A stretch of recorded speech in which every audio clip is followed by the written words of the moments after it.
Vajradara Suma Timonisha Sanekar Uta Vardani Shri Bhadra Varsa Manya Sarva Siddhi Oma Guru Vajra Suma Timonisha Sanekar Uta Vardani Shri Bhadra Varsa Manya Sarva Siddhi Hum Hum Oma Guru Come to Peshki. Come to Pesh. Come to Pesh. Uta Vardani Shri Bhadra Varsa Manya Sarva Siddhi Hum Hum Oma Guru Vajra Dara Suma Timonisha Sanekar Uta Vardani Shri Bhadra Varsa Manya Sarva Siddhi Hum Hum Oma Guru Vajra Dara Suma Timonisha Sanekar Uta Vardani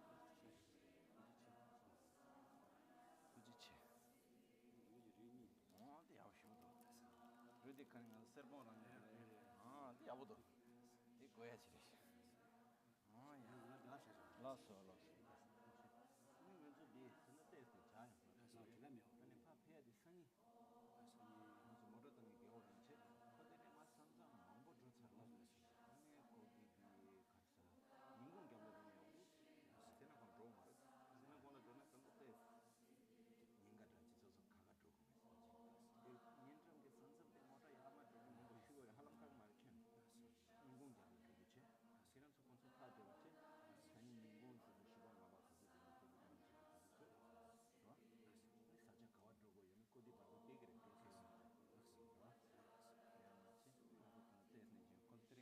전주 선배 넓을 테마 세좀 담제 반자시 둘라니 체스 자세니 찍기요 나나나 인간이 저기 조세를 다 제가 지수 근데 아무 조제 토지치 인간이 네 까마 주중에 되니 가서 쉬는 말아니요 가서 쉬는 쉬로나 까마치 쉬고 말했다 네 이틀게 개그를 띠되게 때려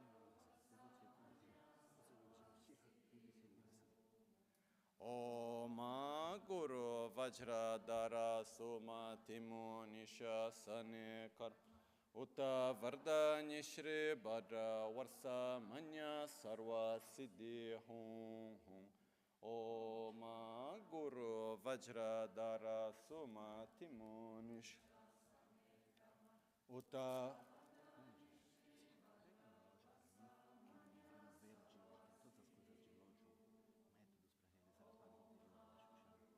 Vajradara Suma Timonisha San Uta Vardani Shri Bhadra Varsa Manya Sarva Siddhi Hum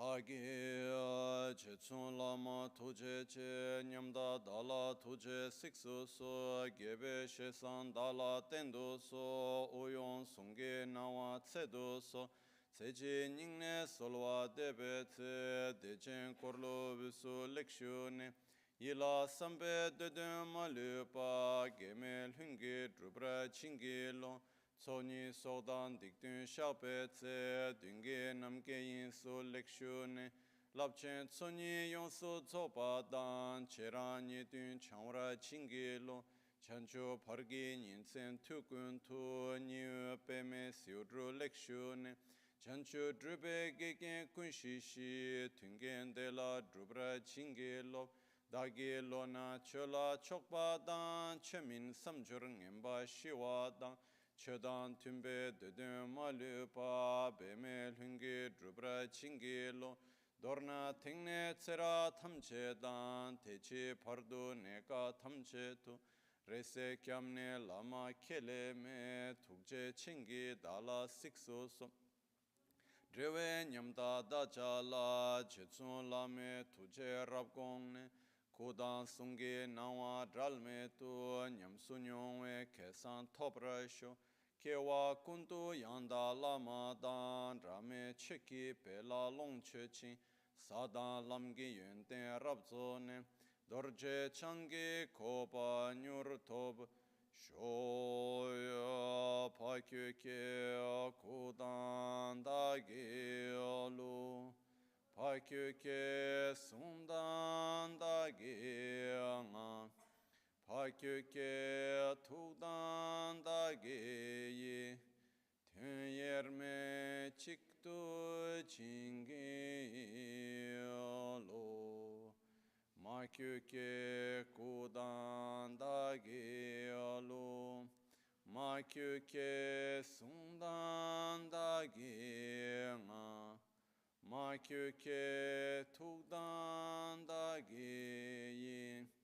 텐예르메 칙도 징게올로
Shipeke Choshimeto Tramare Rabalingashim Nidegem Padi Sange Shintum Mikte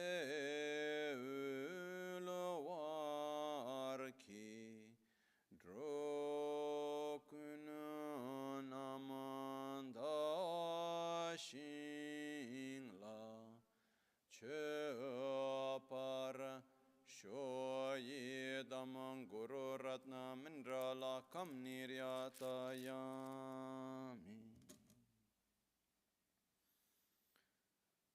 Sangye chedan tsoge chonamla chancho pardo dani kyapsu chi dage chushe gibe sonam ki drola pinchre sangye drupara shu sangye chedan tsoge chonamla chancho pardo dani kyapsu chi dage chushe gibe sonam ki Drola pinchre sangye drupara shu sangye chedan tsoge chonamla chancho pardo dani kyapsu chi dage chushe gibe sonam ki drola pinchre sangye drupara shu.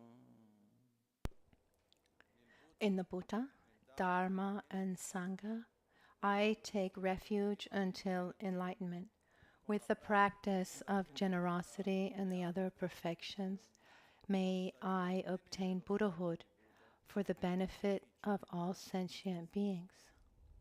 In the Buddha, Dharma, and Sangha, I take refuge until enlightenment through the practice of generosity and the other perfections. May I attain Buddhahood for the benefit of all sentient beings. Namo Elhaye Keda Ludana Jige Rudana Mikenam da Drokunge Tanam Chizampa Tamje Kedu Dagi Cheten.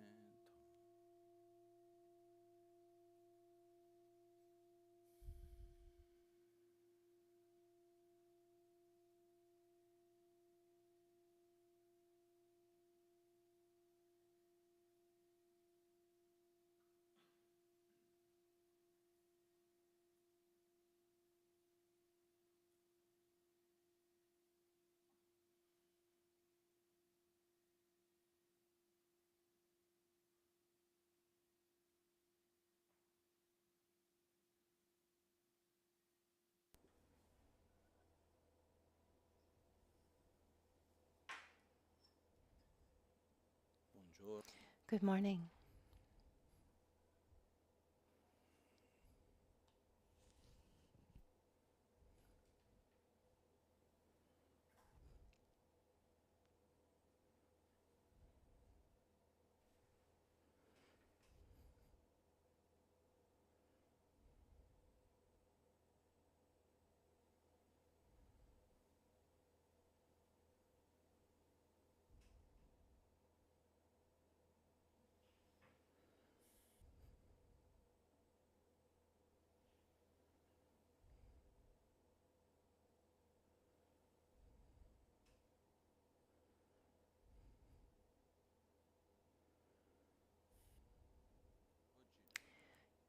Today, we spend this time, I think that 5, 6 days together. We're sharing the Dharma. We try to get close to Albagnano, beyond the temple. I remember always one day with Lama Rinpoche. We were building the temple at the time, and a friend had come, someone who helped the building of the temple, someone also who works a lot, who's very busy. Actually, for her, the most precious thing was to take time for herself to be here. And she had only 5 days. And in those 5 days, she wanted to stay with Lama Ganchen. That was the most precious thing for her. And then one day, she said, no, tomorrow go with Lama Michel to the mountains. And I saw that she said yes, but you could see that she wasn't happy with the idea. And I said, oh, wonderful. We'll go somewhere that I love a lot, Alpe and I saw that she didn't really want to, but she couldn't say no. Anyway, we went. We were very well. It was very nice. And when we came back in the end of the afternoon, we were having tea with Lama Ganchen Rinpoche, and he asked how it went. And she said it was really nice. Actually, to tell you the truth, at the beginning I didn't want to go, but it was really beautiful. And Lama Ganchen said something that really touched me deeply. He said, listen, you're helping build a temple, a holy place, and this is important. But remember that among the various holy places, temples, the most holy places, the holiest of temples are in nature. A holy place is a place that has the power to transform. As we've said many, many times, wherever there's interaction, inevitably there's transformation, change. But let's remember that interaction is never one way. So when I'm in front of you, I transform because I interact with you. But the way I transform depends also on how I place myself in front of you. It's never one way. It's more complex. So the point is that when we go somewhere, wherever it is, places have their own characteristics, and we interact with these characteristics for better or worse. It depends on how we do. I remember once I was in India, near the monastery of Sera. There was a forest, also wild elephants. And one day I was walking there. It was really beautiful, pleasurable. At a certain point, I got to a place in the woods. I took one step and then I felt tension, fear, malaise. And I looked at the person next to me and we say to each other, are you feeling what I'm feeling? We both said yes. And then we took 3 steps backwards. It was almost like there was a barrier, a line, a kind of curtain where you felt good on one side and this malaise on the other, and then we went back. So there are also places where when you're there, your mind calms down. I've had this experience myself and also with other people who have, let's say, more inner dialogue. Um, Luckily, I don't have much inner dialogue, but I've seen that in the mountains very often has this quality that when one goes to the mountain, high in the mountains, naturally the mind calms down and thoughts diminish. The same thing happens with the times of the day. For a long time, I went to sleep very late because during the day I was always at everyone's, I was available for everyone, and I felt like after 11 p.m. in the evening, finally, uh, the various interferences of other people's thoughts lessened, and I could finally concentrate. And there are many traditions, even within the Vajrayana tradition, the explanations, like in the Tantra of Guhya Samatra, and also in Vedanta Yoga, you see the same thing. It's said that one of the best moments to meditate is just before dawn, the 2 hours before dawn, those 2 hours just before dawn. That's when the mind has less interference. Moments, it's described that the energy flows in a more balanced way between left and right. So the mind naturally is able more easily to get into better states of consciousness and concentration. For example, there are practitioners who are very serious with their practice, and they wake up every day at 3 o'clock in the morning to meditate from 3:30 until 6 o'clock, which is the best time to meditate.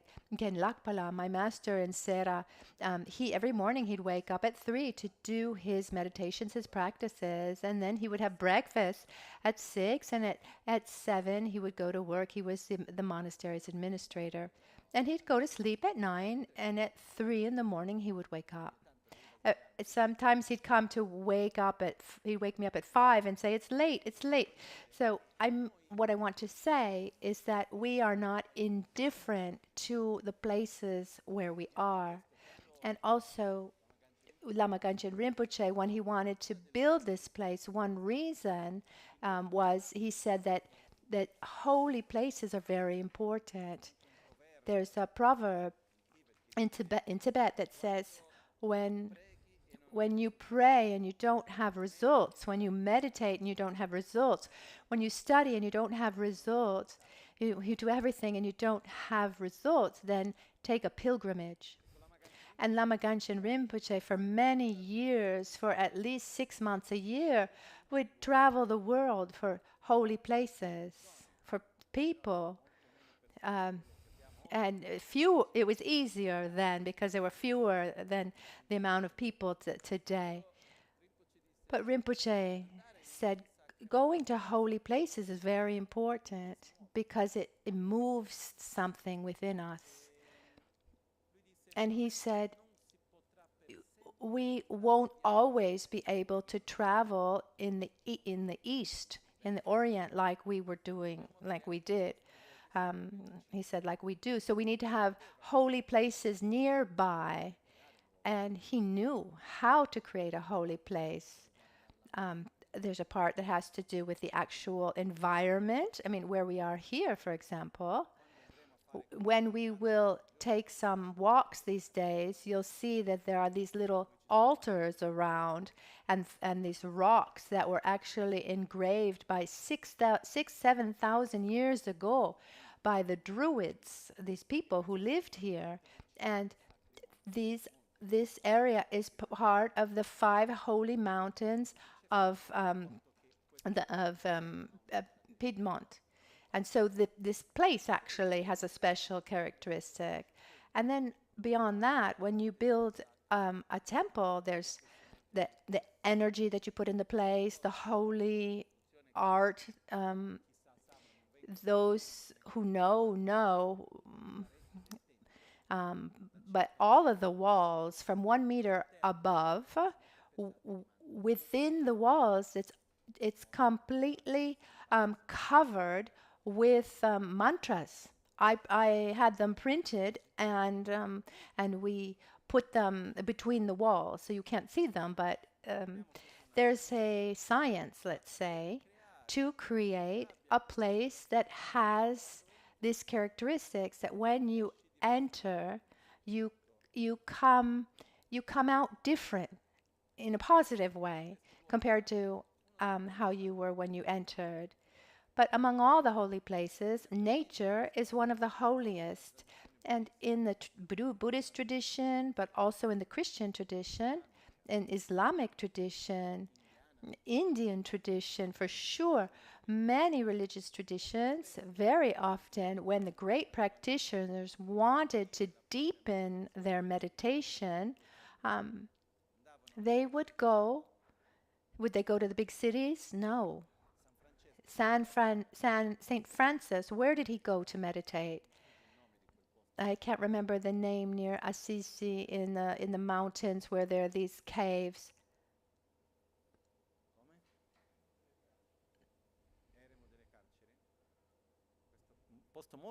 It's the Ermo dei Carceri. I've been there quite a few times. It's a very beautiful place in the mountains. Also, Lama Tsongkhapa, where did he go? He'd go high in the mountains. And many masters, when they went to deepen their practices, they chose nature. I imagine that most of us that were not ready to go to a mountain hot without water or heating, to be there by ourselves. I mean, we don't have this kind of preparation, but I wanted in these days to see a little bit. We'll improvise a little bit. It depends on how many of us there are, what the weather's like, see how we can adapt. But let's live a little bit the Dharma practice, teachings, meditation, mantra recitation, etc. Not just inside the temple, but in the mountains, in the woods, by the river, and see the effect on us. Because one interesting characteristic is our five senses have an aspect that the stronger the sensory object is, then the less sensitive our sense is. For example, if there's very loud noise, our hearing becomes less sensitive. And when the strong noises lessen and there's more silence, less noise, less noise, less noise, our hearing becomes stronger. I remember this story that's really, really nice, actually. A friend of ours was a monk, English, and Western anyway, who was in Scotland on retreat and had chose to a life of retreat, had a kind of hut in the middle of somewhere far away in Scotland. And then one day, as he was meditating, he heard this very, very loud noise. And he got very scared. And it had become the route for military planes. And so all during the day, these military planes would just pass by. And he became anxious. He wasn't able to stay there meditating, but he liked the place. So what did he do? He built a kind of meditation bunker. So he dug underground and built a kind of modern meditation cave underground with a modern exchange of area where no noise could get in. And when this friend went to find him, he was really happy. He was finishing his meditation bunker. Then months later, he talked to him and he said, "How's it going?" And he said, "It's a disaster." the bunker's finished, really happy. I closed myself to meditate. Ah, wonderful. No noise. Finally, I can concentrate well. He said at a certain point, after a few minutes, I could hear terrible, terrible, strong, strong noises. Ooh, strong things. And what was it? His own circulation, his blood, the crack of his own his own bones, his heartbeat, boom, boom, boom. And he had to get out and find it somewhere else. It just didn't work for him. I heard that the world record to stay in these rooms where there's no noise is 40 minutes. Just to say that our senses, what happens? The stronger and more gross the sensory object is, then our sense power becomes weaker. The more subtle the sense object is, our sense faculty, our sense power becomes stronger. That makes sense, right? So the same thing happens with our mind. It's like for the light in our eyes. It's like for our hearing, for our smell, for touching, and it's the same for the mind. So the more objects of distractions we have on a gross, coarse level, we have constant information, things that are happening, news, to what's happening around us, the greater number of objects are, then the more cognitive is our mind, busying itself with things that are outside, and less the mind is concentrated inside. The more we're able to diminish these distractions, external distractions that exist. And it takes time. It's like when we go somewhere that's completely dark. So we go from bright outside to a dark place. Our eyes need time to adapt. And the same thing with our mind. We need some time to adapt.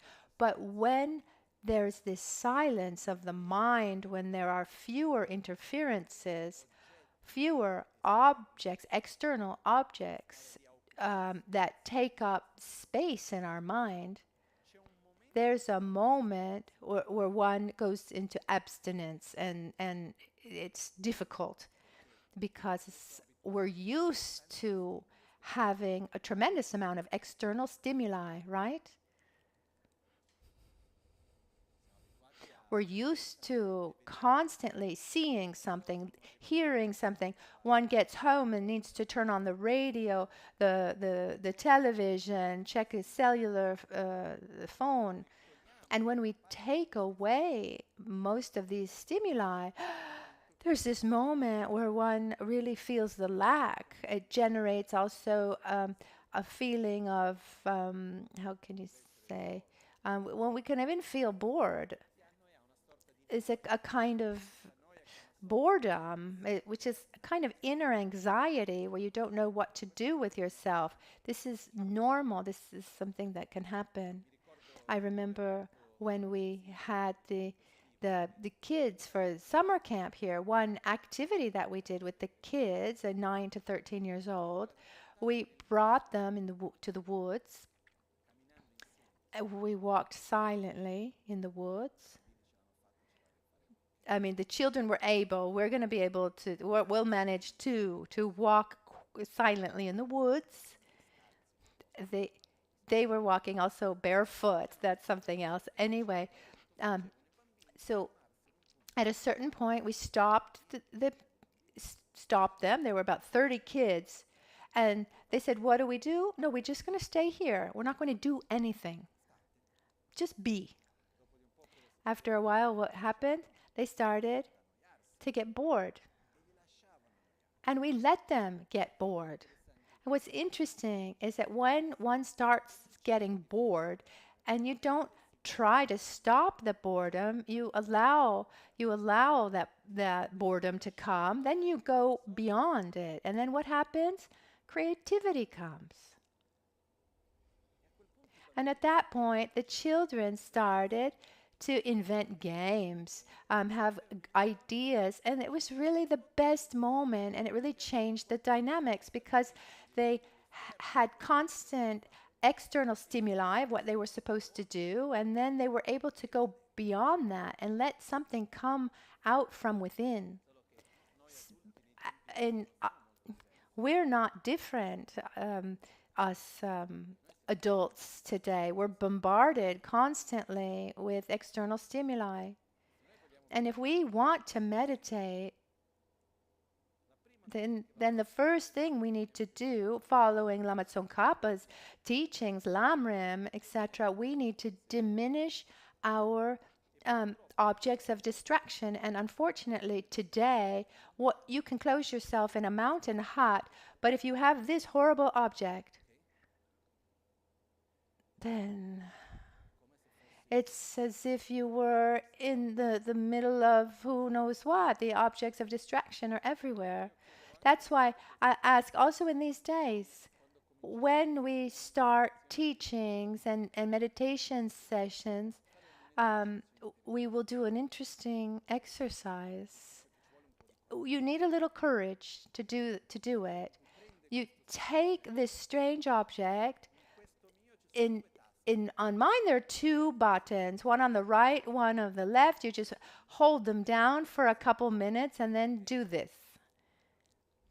Because it's an exercise that should be done sometimes, even if it's tiresome, difficult. Because even if you keep your cell phone with you, even on airplane mode or silent, there's a part of your attention that is there. And at a certain point you see a little light flash. What is it? There's a part of your mind. Where is your mind? There. So there's an exercise, jokes aside, seriously, we turn off our phones. Why are we talking about this? To try to allow our ability of inner perception to grow.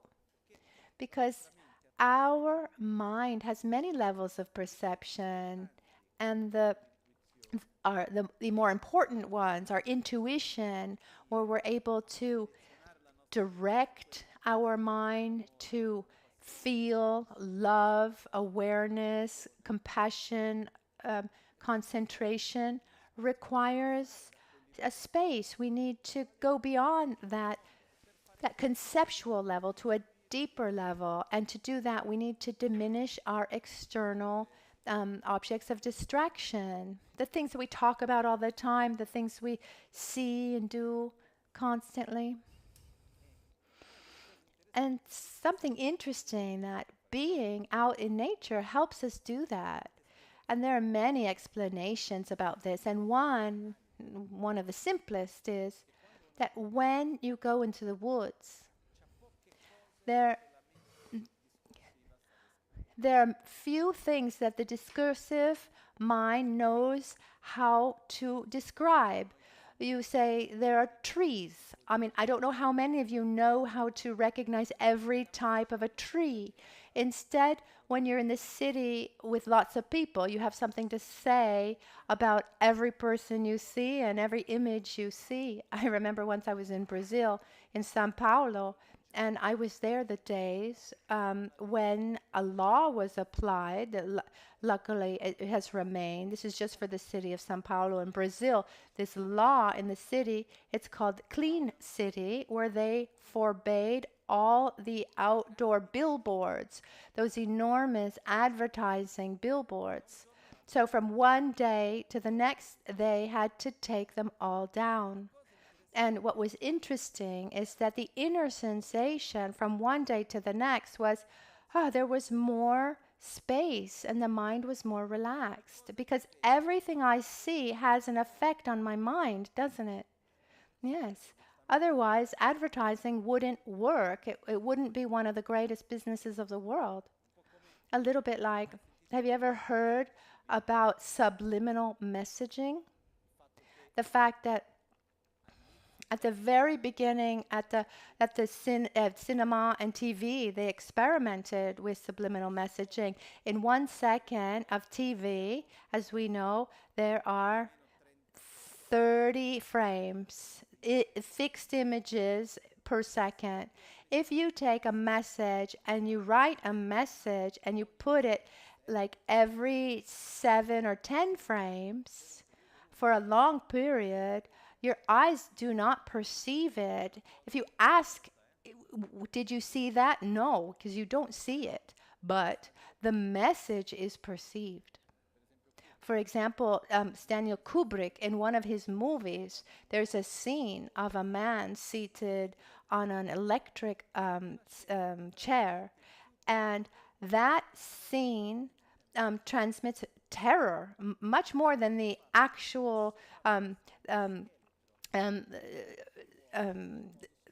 images that you can perceive, that you can see, because he inserted a skeleton that you don't actually see, but that your mind perceives. So it generates something inside. And at the beginning of advertising, they were doing this. I'm talking about these messages, that were put in every frame. So you get the message, but you don't see the message. My question, which is quite simple actually, if something that appears to me for a fraction of a second leaves an imprint in my mind, and the one that's just there, actually, the one I can see, what kind of imprint is that going to leave? What imprint does that leave? Certainly an important one. So everything I see takes up space within me. Everything that I hear, the use how I use my senses matters. And to have access to a deeper part of ourselves, we need to get there. We need to diminish all the various levels of distraction. Once, when I was about 15 years old, I went on retreat in Kathmandu. I was by myself. I did my, 12 hours of meditation a day for about 6 weeks. I didn't see anybody. They left me food in front of the door, etc., etc. And it was beautiful. And between sessions, I would read Dharma text, the Lam text, Liberation in the Palm of Your Hand by Pabonka Rinpoche, for example. So during the day, when I didn't have other distractions, little by little, my concentration got better and better. And when I didn't have that many, at the beginning, when I didn't have these external stimuli, I went a little bit in abstinence, and my mind was looking for things, looking for memories.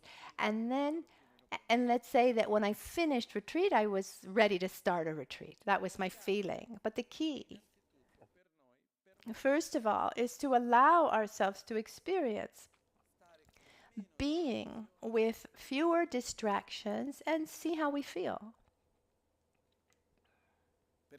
Because, how can I say?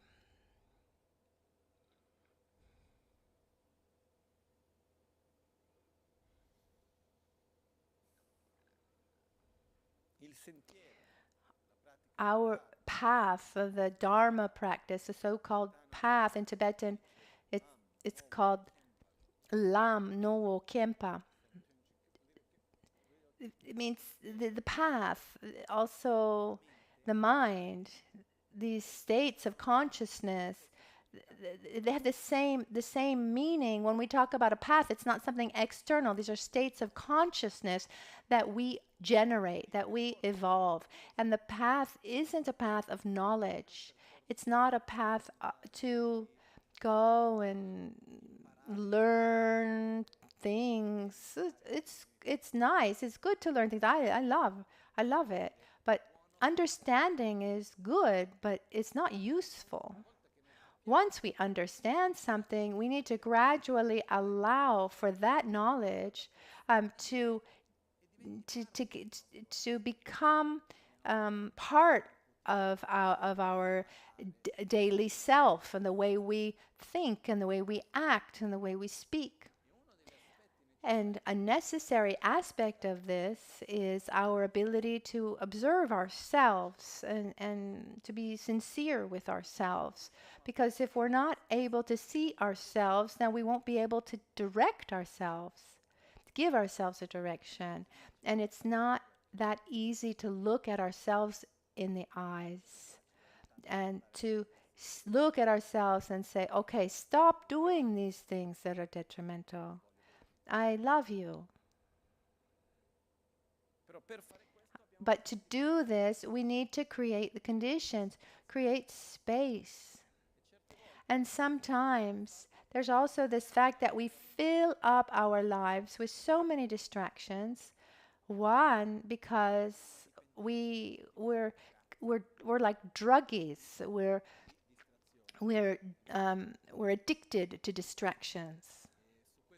And on this point, I don't want to spend too much time talking about it, but getting back to this horrible object, why do most of us have a high level of addiction, dependency on this object? Because it works on very basic levels, chemical basis of human beings. I've seen people in Tibet in the middle of the monastery of Tashilhunpo where you would never expect, even in the middle of a puja, watching their telephone. I've seen people, the people I admire tremendously, who have a level of practice and knowledge very, very high, and between one thing and another, they're looking and watching. Why? Because one is interested in seeing something, but because one has that inner sensation of, I need to fill up that emptiness, that space. And this happens. I don't want to go into the details now. We can talk about it in these days. Also in these days, there will be meetings with other people. We'll have our doctor, our Dutch doctors. Elkena is here, Rohir will come.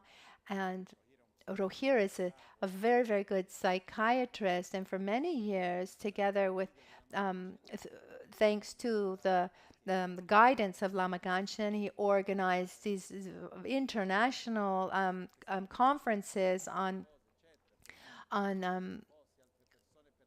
integrative medicine and psychiatry, and we'll also have our Doctoressa Anfossi.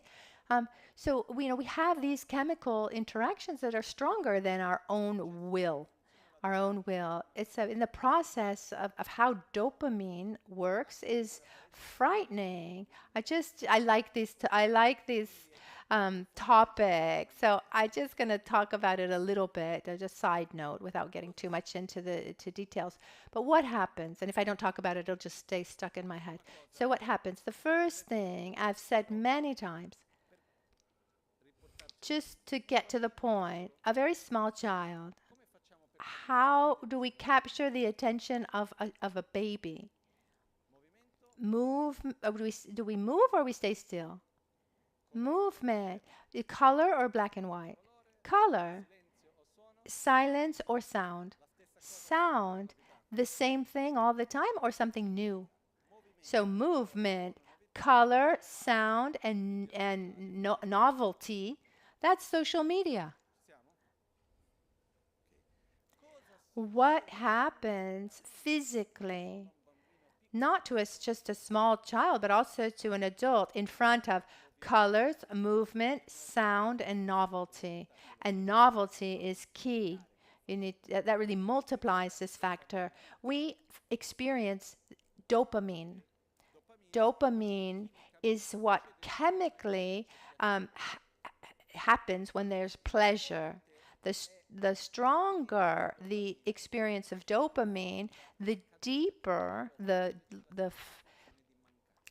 harder the fall when that thing is lacking. So something I understood just a little, not too long ago, and we can ask the doctors to explain it in more detail. I'm not the right person to go into detail with these subjects. What happens is our body naturally looks for balance. So what happens is when, for example, there's a very strong peak of dopamine, then the body tries to find a balance and bring it down, generating what's the opposite of pleasure? Malaise. So it looks to find that balance, and then we generate that missing feeling, that lack. And when we have too much dopamine in, to diminish that, the receptors of dopamine hide. And that means that to experience the same amount of pleasure, we need to increase our object of pleasure constantly. When we've all experienced that kind of craving that comes after that emptiness, after pleasure, when we want to go back to that sense of pleasure. We've all experienced that. That, according to me, we say in Tibetan Gupa, Chingwa and Gupa, we talk about this in meditation. Gupa would be the basis of mental agitation, because when I think the Chingwa, our mind, after the pleasure and then the fall, then our mind goes into a loop trying to find that pleasure again. What's interesting, that to find a state of balance and satisfaction, it's not good to try to increase the pleasure more and more, because that mechanism, it's not mental and cognitive, it's something chemical that we all have, and it's not something that you can do without. Dopamine is necessary, but when you exaggerate with the production of dopamine, it naturally will produce dissatisfaction. It's a chemical process that comes, and it creates it creates addiction. Chemically speaking, this process with this addiction to our cell phone is not different to the chemical addiction that one has to alcohol or to cocaine or to sugar or to chocolate or to sex or whatever that is that can create addiction. So it's a question. It really is an addiction. And the problem for us is that if we want to transform our mind in a virtuous direction, our mind transforms like our body too, through familiarization, through repetition. As Shantideva says in the Bodhisattva Charvatara, there's nothing that's not easy once we're used to it. But to make it easy, we need to get used to it. How do we get used to something? We repeat it. So it's people say, Lama, people come to me and say, Lama, I want to have good concentration. How can I develop good concentration? How do you do it? By concentrating. There are not many other ways. How can I generate more awareness? By generating awareness. How can I generate more love? By inducing states of love. And that's why the path is made of these 3 steps. Well, first we listen, where we enter, we have this tupa, this conceptual understanding, and then we understand, where that information that we receive is not information, conceptual information, but becomes certainty inside. It's this sampa, this process of understanding. And then we have gompa, this the process of familiarization. I'll give you an example is a little bit personal. I needed to follow a diet. The first level to follow a diet well, and I were explained how to follow the diet. In my case, I have a long list of things I shouldn't eat. And I'm not going to go into details, but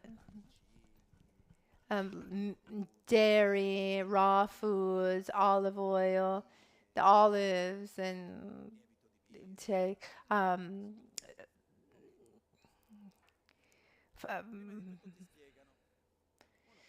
so they explain and you understand. Once you've understood, then you've completed this process of listening.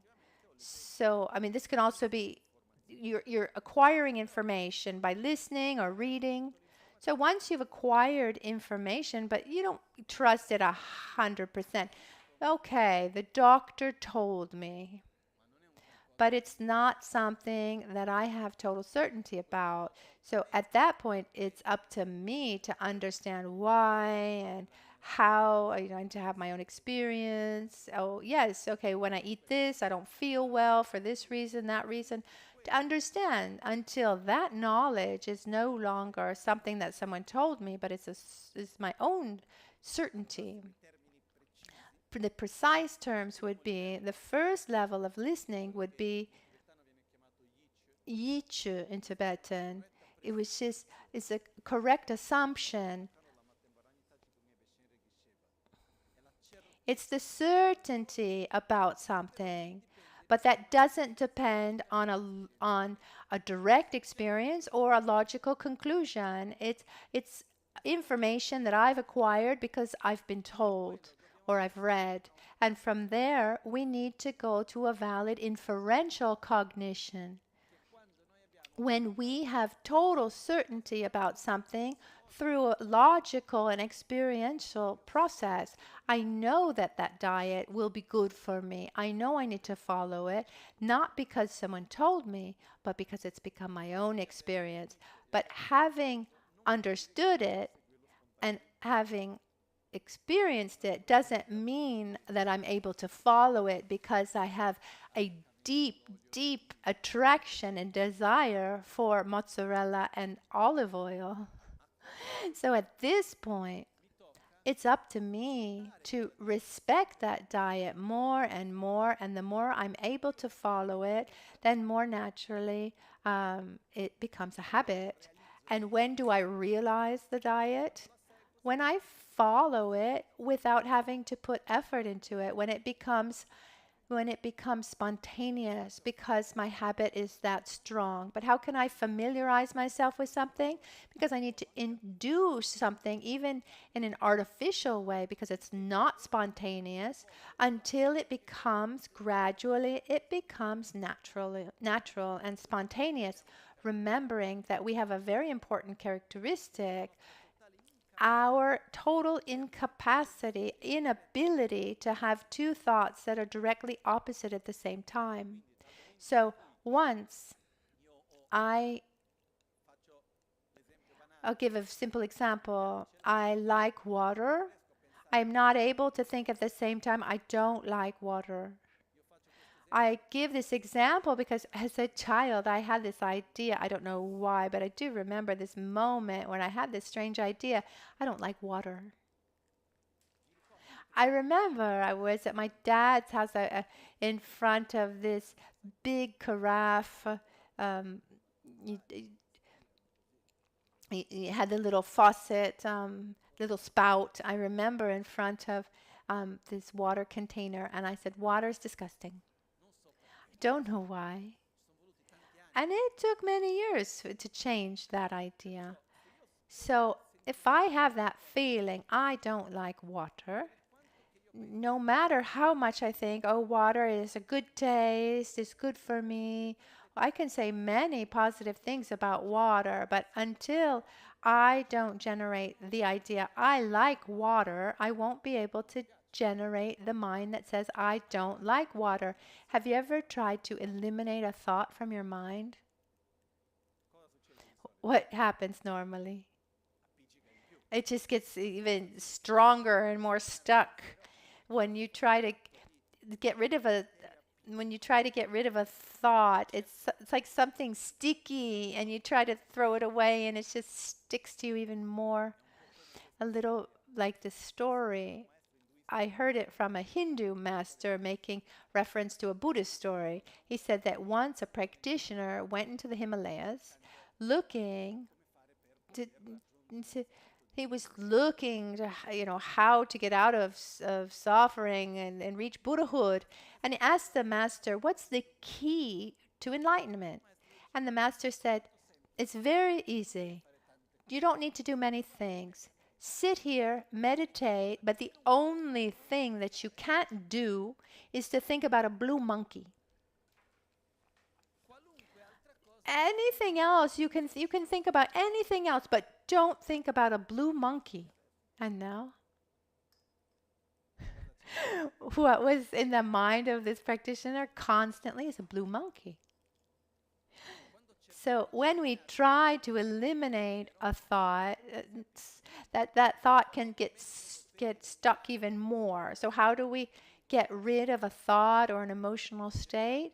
We need to generate the one that is directly opposite, the antidote, because we're not able to have two thoughts that are directly opposite each other. When you have one, the other naturally cannot be there, like darkness and light. If I have light, and I won't have darkness, and if I have darkness, I won't have light.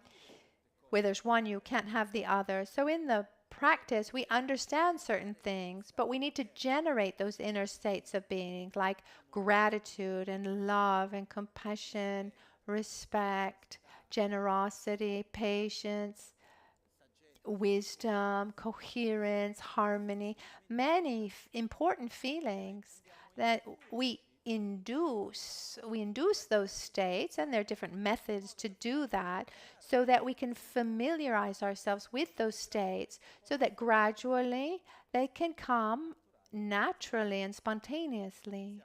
Are you following?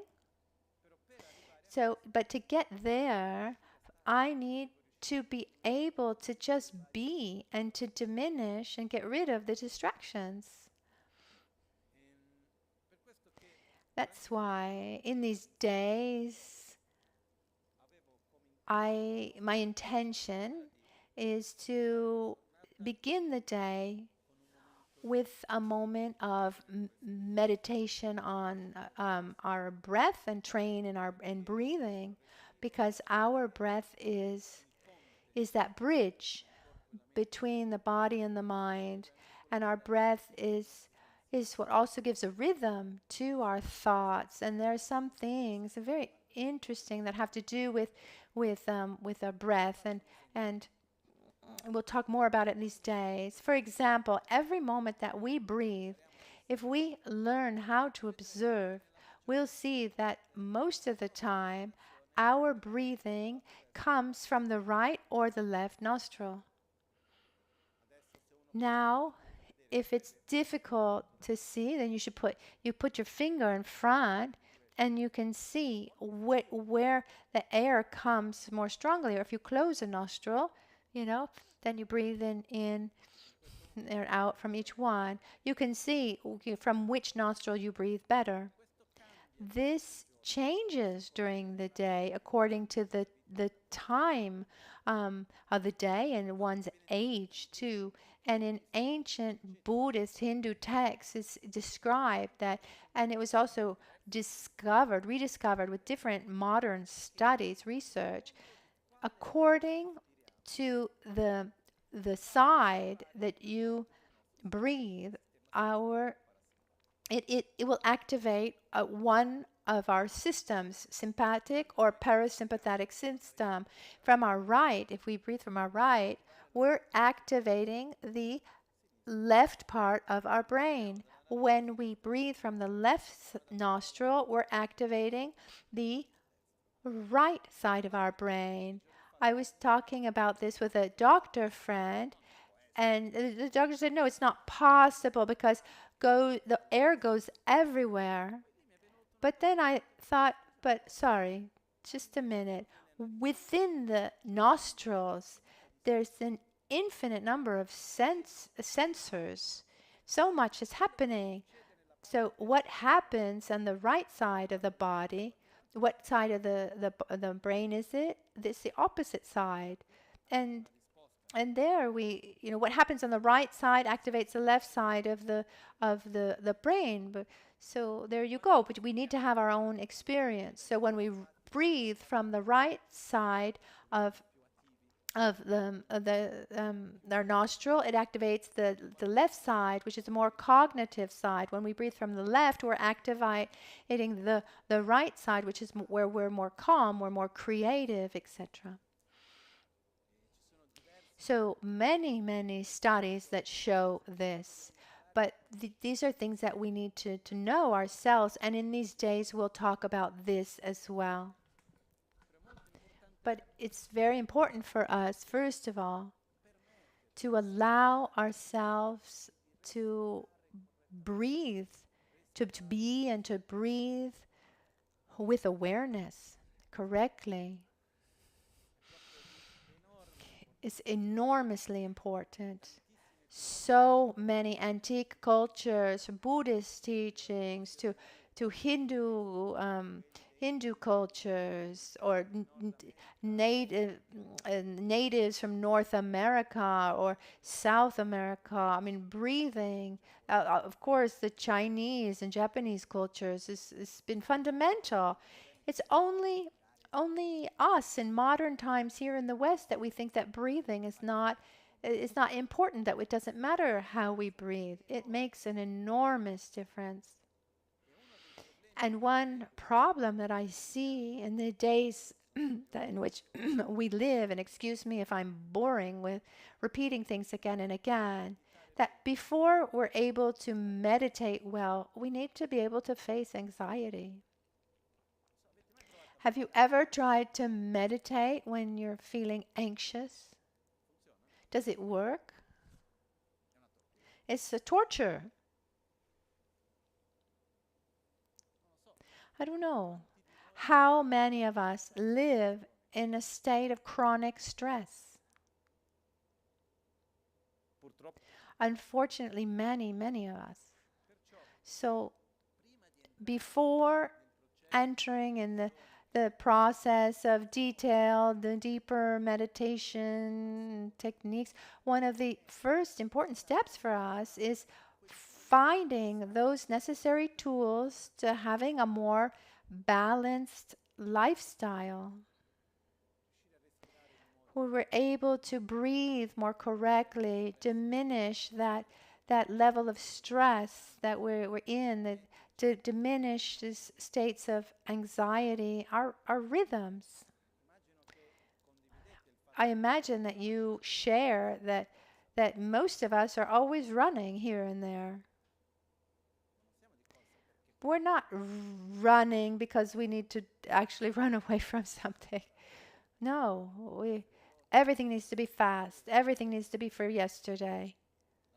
The other day I heard that not just when you listen to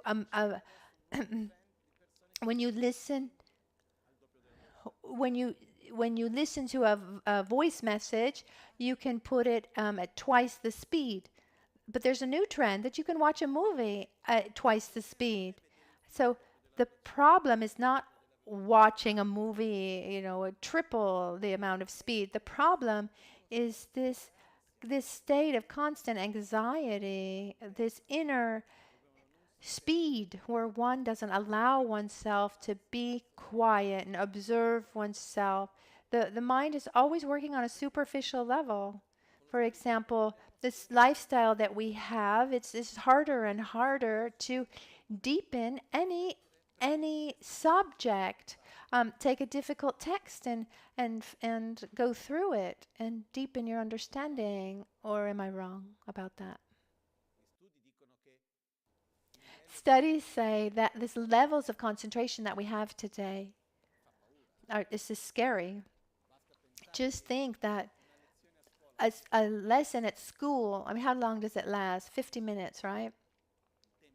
This is standard time of a lesson at school is 5. I haven't been to school since I was 12 years old. I don't know. So why? Because in the 1970s they did a complex study to see um, the average amount of time that kids were able to keep their attention on one subject, and they came to the conclusion that that kids could stay focused on something, on one thing, for 50 minutes. So school lessons at school then were established at 50 minutes. Now, so that redoing this same study, now this level of attention has gone from 50 minutes to 12 minutes. And actually, even more recently, they say that children today are able to stay focused on one thing is 9 seconds. This is a time after 9 seconds, one is already bored and wants to look at something else. And this we see with the cell phone. But this doesn't just happen with kids. And it's not here where we need to be victims and point fingers. We need to look in our own lives and see, we take care so that we don't fall into these dynamics. I talk about these things because I think it's very difficult to go into different aspects of the practice, reflection, meditation when we're at these levels of distraction and speed. And I've chosen in these days, in the morning mostly, with total transparency, I organized how we would do these days, starting early in the morning with his meditation, and then we'll have teachings, and then I want you to go out into the woods or do some kind of teachings outside. We'll see how it all works, but I don't have a fixed program. Maybe also other encounters with other people, our doctors, to talk about other subjects to help us direct our minds. And I chose a text also to read together. Is a Chanchu Sempa and Norbu Chewa. So I invite you to buy it in the shop. It is the jeweled garland of the Bodhisattva, and you can take this book in the shop. It's a very small book, but it's one of the most precious. There's some of the texts together that personally, which are among the most important texts that I've ever read. They're not texts to be read just once, but they're texts to accompany us in our lives. They're guidelines to help us along this path, and they're texts from mind training, Lojong texts. This last one here is called the medicine to vomit the inner tumor.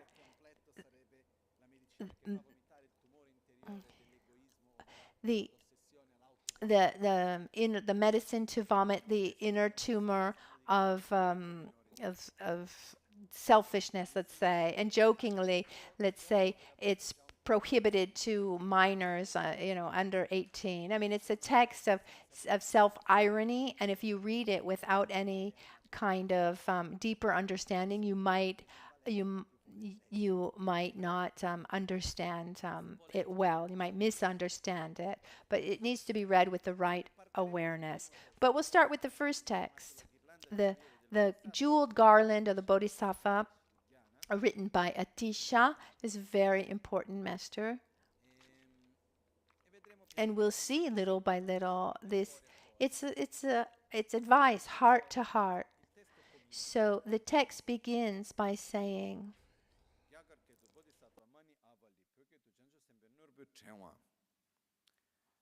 La ghirlanda di gioielli del Bodhisattva. The jeweled garland of the Bodhisattva. The jeweled garland of the Bodhisattva are. What is a garland? Something that adorns, right? What adorns the spiritual practitioner more than anything else is inner qualities. We're not talking about anything external. So Atisha, here represented, you see Atisha depicted here with the red hat, who came to Atisha they came to Tibet in the 11th century, and he gives advice heart to heart. This text, actually,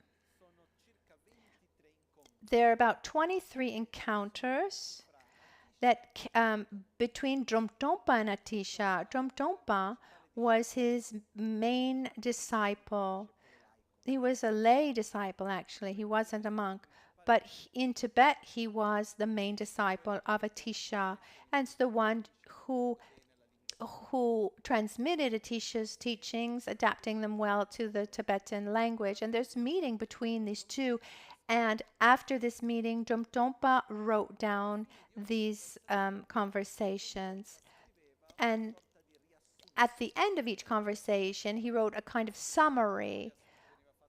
So the summary was given by Atisha and then written down by Dromtonpa. And so there are 23, if I remember well, meetings where at the end there are these summaries. So this text, there are all these summaries put together. So if you want to deepen your understanding of this text, you should see this other book. The Book of Kadam is called in English. It's a very large book, and within this book, you can see these 23 chapters, these conversations between Atisha and Dromtonpa. So we're going to see this heartfelt advice between Atisha and Dromtonpa, where Atisha he gives the essence of the path. And it's really essential, like a guideline in our daily life. We need reference points to understand what do I do, what should I do, have a kind of direction to follow. And this text gives us very important, the title itself, for example, that it talks about the jewels that a bodhisattva will wear, like humbleness, gratitude, talks about inner qualities, inner qualities that a Dharma practitioner should cultivate. Homage to the great compassion. And here is a fundamental point. Like many important texts, they begin by making praise. They're saying it's not my own creation. It's something that I've received. I'm not making this up. And there's a part where we also generate humbleness when we make praise. And then there's a part also where the text, the subject of the text is touched on as well. And in this case, he starts by making praise to compassion and love, two manifestations of the same, actually. Compassion and love. Compassion is the aversion to suffering, and love is attraction to happiness. If I have compassion for you, I don't want you to suffer. If I love you, I want you to be happy. Actually, if I love you, then naturally I also feel compassion. And the two things go together. This feeling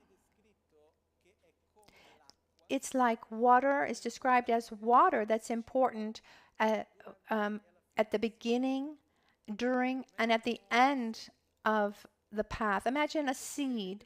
For the seed to germinate, it needs, what does it need? It needs water.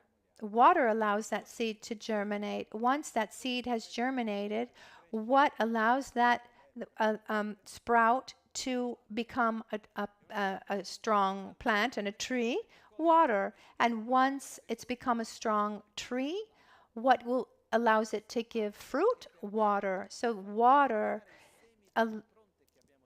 it allows our potential to germinate. Love and compassion is that water that allows these seeds to germinate. This love for ourselves, love for others. What allows us to keep developing our qualities all the way to nirvana or Buddhahood is still this water of love and compassion. And what, once you're a Buddha, what keeps a Buddha going to working for the benefit of all beings is love and compassion. So it begins by paying homage to love and compassion, saying also that this is the basis of this is what we're going to talk about. And then makes praise to the masters. While making praises to masters, Atisha says, what I can share, I have something to share because my masters have transmitted this to me. So there's this aspect of humbleness too. But let's remember that our path towards enlightenment is divided into two paths. We talked about this, two parts. We talked about this yesterday. First of all is how to entrust oneself correctly to a spiritual master. And once one has done that at the beginning, what is the path to follow? So here the importance of giving, of the importance of love for self and others is highlighted, and the importance of following our spiritual guide. And then in the third place, he's making praise to the yidams, these let's say holy beings, these divinities of faith. How can I explain them?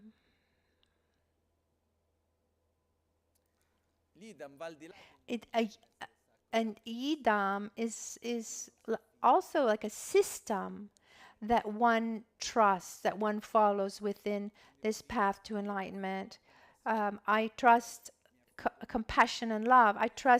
I entrust myself to my masters and also to this method that has been given to me. So I make praise to this. And at the beginning, making praise is something very important because it brings us also the fact that on one side, we can say that we're alone. We're born alone, we live alone, and we die alone. No one can live our lives for us. No one can live our sadness, our joys. No one can do for us.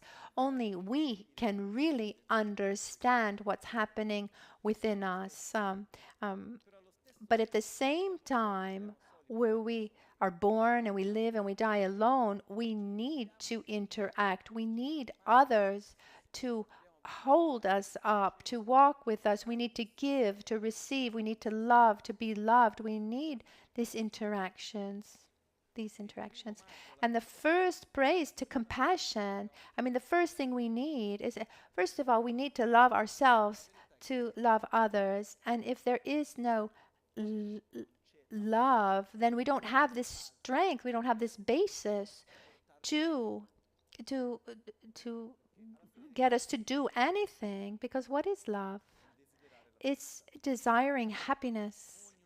Each one of us within, we have this special, enormous strength, this attraction to happiness and aversion to suffering. this attraction to happiness is love, but the more delicate point of love, where do I project my happiness? And so if I love myself, also means I'm projecting my happiness onto something coherent. I do what is good for me and I abandon what is bad for me. This is at the basis of our path. If we don't have the determination to do what is good for us and abandon what is bad for us, then it's going to be hard. So at the basis, we need love towards ourselves. We need love towards others. Then we also need to have a relationship of trust to be able to walk together. It's said that the spiritual path is individual in the sense that no one can live it for us, but it's not a lonely path.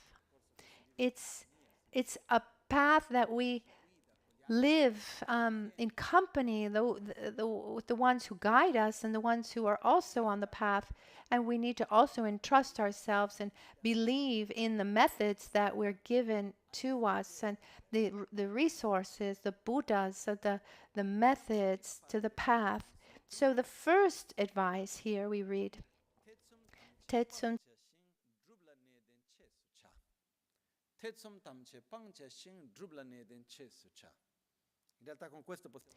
and we can, it's enough. We can close the book here. It says, abandon every doubt and hesitation. Maybe somebody could, thank you. Okay. So, yeah. That's it. Thank you. In realtà quelli che dovrebbero teoricamente essere più grati alla traduzione simultanea sono quelli che parlano italiano. Perché sennò sarei qui a parlare inglese. Ok? Perciò abbandona ogni dubbio ed esitazione, o abbandona ogni dubbio, in realtà in tibetano tetsom vuol dire dubbio, incertezza. Poi nelle traduzioni io continuo a dire che non mi fido tantissimo delle traduzioni. So, Lama's. Okay. So put aside all doubt and hesitation and take delight in earnest practice. So not a doubt of not understanding, it's a doubt of uncertainty. So and delight in earnest practice. So practice with determination. Be certain, be sure of what you're going to do. What does that mean? It means that this first step along our path goes back to that question, what do I want? Because if I don't know how to answer what do I want, then I'll do nothing other than spending my time and using up my space in my life going round and round and trying to enjoy pleasures, avoid sufferings, and survive in a comfortable way. Do you understand? And then we create problems about, we create problems so that we have things to talk about, things to solve, because we need to fill up this space because we're not used to not having these things. And this happens when we don't have a direction, when we don't have an objective. We're deeply bored. And it's a problem because one ends up using up one's life, just running around oneself. So the first thing that we need to do here is to put aside all doubt and hesitation and take delight in earnest practice. It means have clarity about what you want. And I ask the question, what do you want? From the depth of your hearts, really.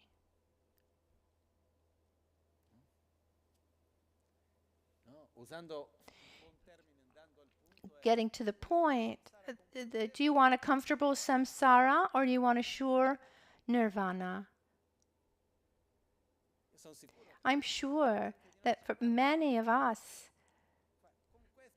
we'd say, okay, here you can have a comfortable life. Okay, in samsara, you're still in this cycle of ignorance and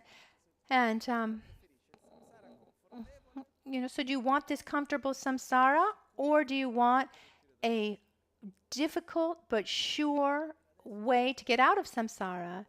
Okay, maybe now a comfortable samsara and afterwards we'll see. Yesterday we talked about this analogy of the genie that helps us remember a little bit. Imagine if we were in front of a genie with a lamp. Is there anyone that doesn't know the story of Aladdin? Maybe our two geishas don't know. I don't know if they know the story of Aladdin and the lamp who grants wishes. So Aladdin, this genie with the lamp, he rubs the lamp, and then this spirit comes out and then can realize any desire. So usually gives 3 wishes, but let's imagine that we have the genie of the bumpa, we have the genie of the vase. So this deva, we rub the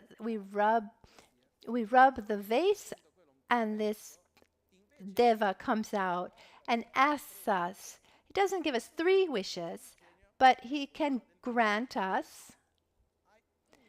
He grants us, you have 1 wish, but only 2 choices within this wish. You can choose one thing between these 2 things. In the first possibility, you can choose anything material that you want, external. You can describe how you want your body to be. You want to be a woman, you want to be a man, you want to be tall, you want to be short, you want to be strong, you want to be weak. You can have the body that you want, young, old. How much money do you want to have? How do you want to have a bank? Or you want to have many banks instead of just a bank account? How many houses do you want? What kind of job do you want to have? What do you want to do? Or maybe you don't want to work. What kind of people do you want around you? Everything that is outside of you, imagine everything that you would want. Obviously, once you make your choice, that's it. You can't change your mind. But let's allow ourselves to imagine this for a moment. Our body, for example, if we could choose, is there something that we want to just change in our bodies? Sure. A little something wouldn't be bad, no? Materially speaking. Is there a number, for example, you say, okay, that's the number. That would be fine for me, this number. A couple million. When they've asked me this question, I said, okay, actually, if I really answer, at least 10 billion. Because the more you have, the more you spend, the more you want to do. You need to have the resources to keep this all together. Houses and job. Allow yourselves for a minute, really, to think about it. And then the genie says, okay, there's also a second possibility. Here's your choice. In the second possibility, you have a desire. I will realize this. Externally, I can't do anything for you. Your body is what it is. Your economic situation is what it is. I can't change anything about that. But I can change anything you want about your inside self. For example, I can take things away, eliminate your anger, your jealousy, your anxiety, your fear, your dissatisfaction. I can give you gratitude and love and concentration, satisfaction, awareness, harmony, spontaneous joy, wisdom, just to name a few. Which of the two would we choose, the first or the second? In all sincerity. Sometimes people say a little bit of both. But the truth is, when we say a little bit of both, it means that we don't really trust that second choice. But the question that I ask, and I ask you, you've already chosen between the two. Because every day when you wake up and where you put your energy, we are using our life to realize one of these two. We are using our life to creating a perfect world around us, or are we using our energy to live harmoniously in the world that we already find ourselves in? But my question isn't which of the two do we ideally want. No, which one are we actually building? Okay, there's a gray zone there. Because there's a danger. Allow myself to say, I'm not criticizing anyone, but it's a real danger that we can generate an idealized image of what I should do, what I should be, so I know it would be better to take care of my spiritual self, etc. And that stays idealized of what I should be and what I should be doing, and the fact that I want it makes me comfortable with my conscience. But every day I put my energy into, because I need to resolve this, because this isn't going well and that doesn't go well, and I need to do this, that, and the other. It's a bit like the example that I joke around, excuse my sarcasm, but the classic Buddhist, where you ask the cause of suffering to a Buddhist, and he says, why do I suffer? Oh, the cause of suffering, obviously, is my mental defilements that come from my ignorance and the grasping at this inherent existence that manifests in self-grasping and that manifests into all the mental defilements of anger and resentment, and that then one reacts based on those mental defilements. That creates this endless cycle of suffering. And then after 3 minutes, something happens. Oh no, that's that person's fault, or it's that person's fault. So where are the mental defilements, and where's the karma? No. That's karma, mental defilements, and that has to do with everybody else. No, really. Where do I put my energy? I'm gradually trying in my daily life, am I trying to create a perfect world that corresponds to what I think should be, including people? Have you ever had a clear idea of how you think people should be? Well, the question is there anybody here who has never done that, who doesn't do that?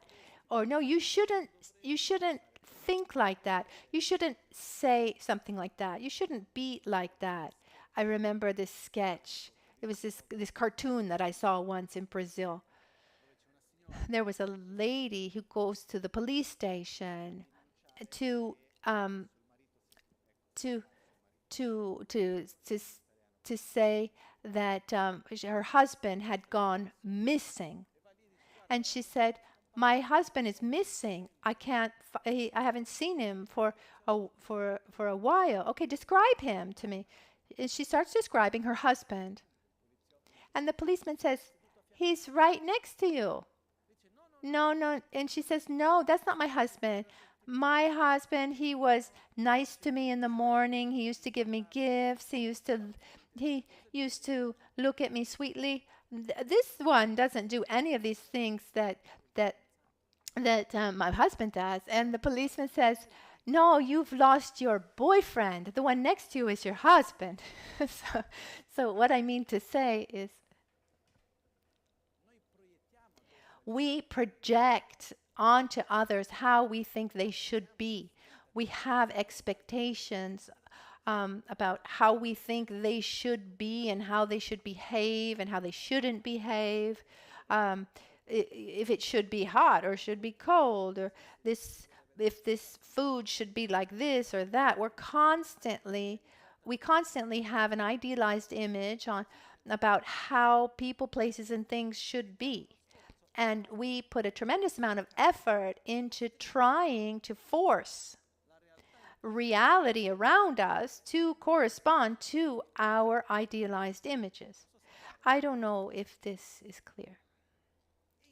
And in all of this, we have this strange idea that if everything corresponded to our idealized image, then we would be happy. But does someone really trust that? Do you trust yourself that you can determine how things should be? Has it ever happened that you've projected an idealized image onto something and then that thing actually happened? It can happen. I mean, but after a while, it's not enough. There's something else. So where am I really projecting my happiness? In trying to control this world around me, in creating a reality that's idealized on how things should be according to me, or do I want to put all my energy into my inner resources so that I can face every situation in a healthy, balanced way? The question is, what am I really doing? In the depth of my being, what do I want? Do I want an idealized world, or do I want to have inner traits and characteristics to be able to live this world in a healthy way? I know that it's hard to choose. Very often we say, oh, a little bit of both. I'll read just another passage from this book. It's a book that I read. It's a book that I read in the past. It's called let me see if I find it.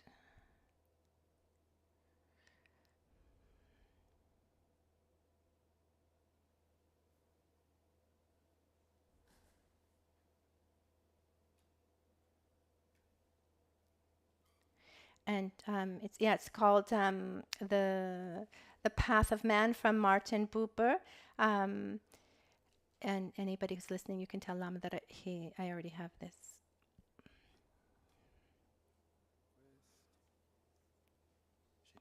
Yeah.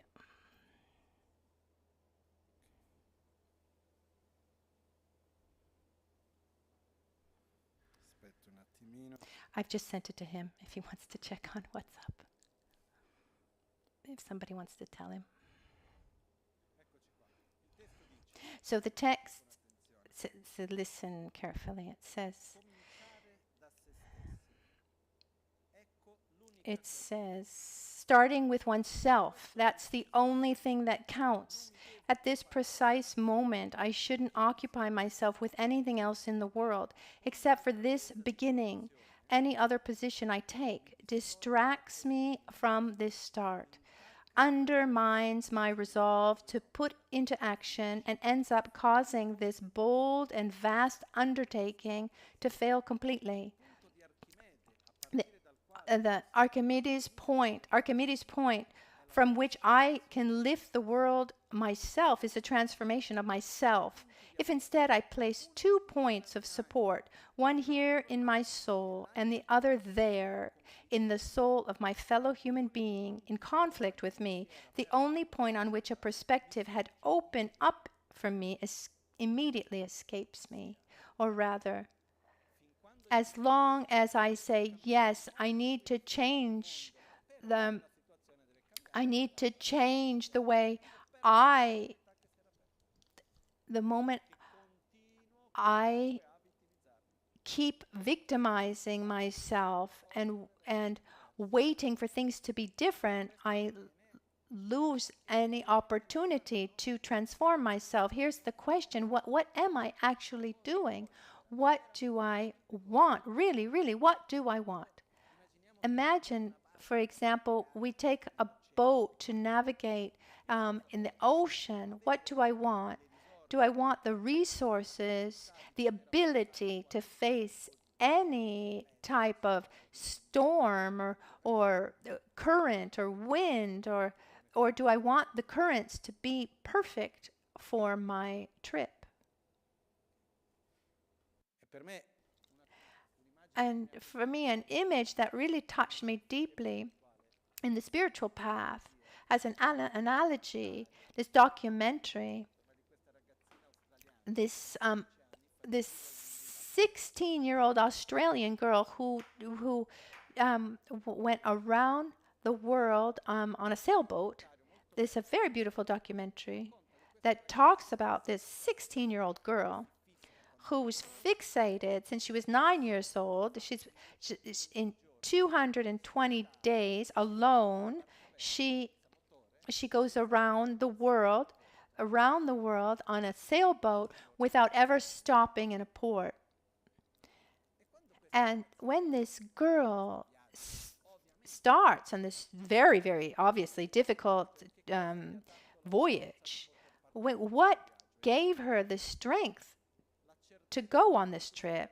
I mean, the certainty that everything would have been fine, that every current would have been the one that she wanted, that there would have always been the right wind, or it was always going to be the way she wanted. No.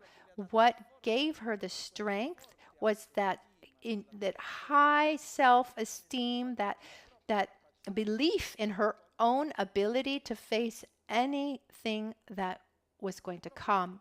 And it's that first verse from the Jewel Garland of the Bodhisattvas is put aside all doubt and hesitation and take delight in earnest practice. It's this. As long as I'm here, what do I want? Do I want to change the world, or do I want to change myself to change the world? Or I want to change the world, this one, that one, this situation, that situation, I don't know. No, we need to have this deep certainty, clarity. What do I want? What am I doing? And there's another passage of this book. I'll just take advantage to read it. Let me find it.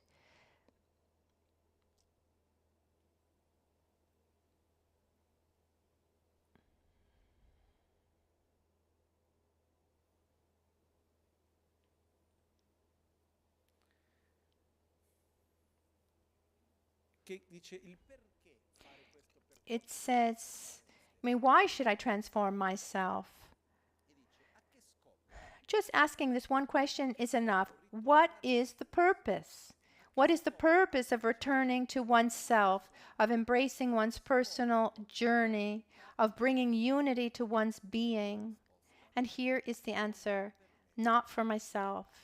That's why we say, start with oneself. Start with oneself, but don't end with oneself.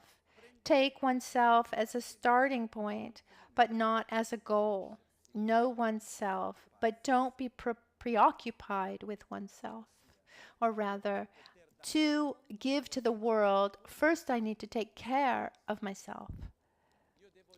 I need to be able to be what I want the world to become. So when I look at the meditator, when I look at the meditator alone in the cave in the mountain, it could be an act of great altruism. Depends on how he does it, of course. But the world needs people who are full of awareness and are balanced and wisdom and love. This is what the world needs. So when we put effort into our own transformation. We're offering so much to the world, but also to the people around us, because what I become, that is going to influence the people around me. And if I can live things with more compassion, more harmony, more balance, naturally I'm helping everyone around me. And so we begin with ourselves, but we don't end with ourselves. I begin with myself, but not for myself only.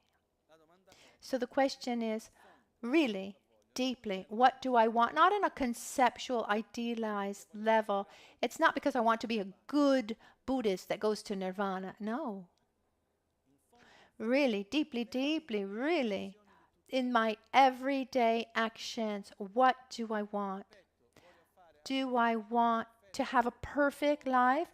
Do I want everyone, every situation that corresponds to what I think they should be, my desires, my expectations, etc.?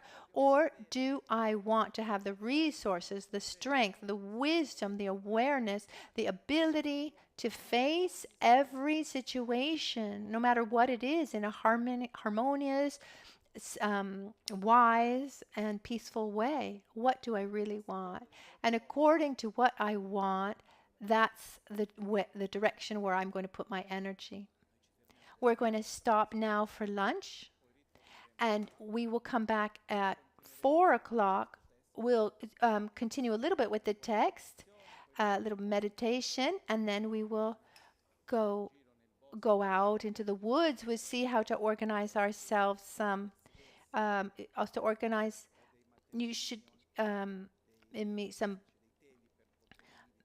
maybe something we can put down for humidity, because there are many of us, but we'll manage somehow. Okay, I just read very quickly the text as it was nicely translated. Homage to great compassion, homage to the masters, homage to the deities who inspire devotion. That was the beginning of the Jewel Garland of Bodhisattva. Namkara Trinle Chokchur Gepada Losan Tempe Dreme Sasumgi Drove Michel Takto Negurchi Kewa Kunto Yanda Lama Dang Drame Chiki Pela Longche Chin Sadan Lamge Yunten Rabzone Dorje Changi Kopa Nyurtobesho Nimo Dele Tsindele Nime kuyan delek shin nintsen takto delek pe kuncho sumki chingi lo kuncho sumki ngodrubutsol kuncho sumki trashisho. At dawn or at dusk, at night or midday, may the three jewels grant us their blessings. May they help us to achieve all realizations and sprinkle the path of our lives with various signs of auspiciousness. At dawn or dusk, at night or midday, may the three jewels grant us their blessings. May they help us to achieve all realizations and sprinkle the path of our lives with various signs of auspiciousness. De sol a sol, à noite ou ao meio-dia, possam as três joias conceder-nos suas bênçãos. Possam as três joias ajudar-nos a alcançar todas as realizações. Possam as três joias espalhar muitos sinais auspiciosos no caminho de nossas vidas. Al amanecer o al anochecer, por la noche o durante el día, puedan las tres joyas concedernos sus bendiciones, puedan ayudarnos a obtener todas las realizaciones y colmen el sendero de nuestras vidas con muchos signos de buenos auspicios.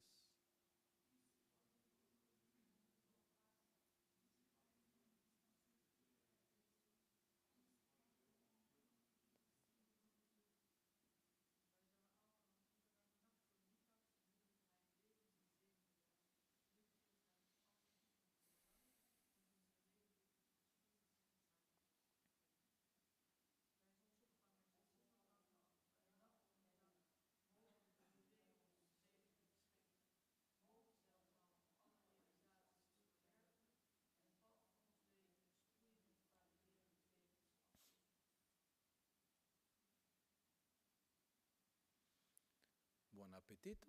Have a good lunch. And we'll come back at 4 o'clock.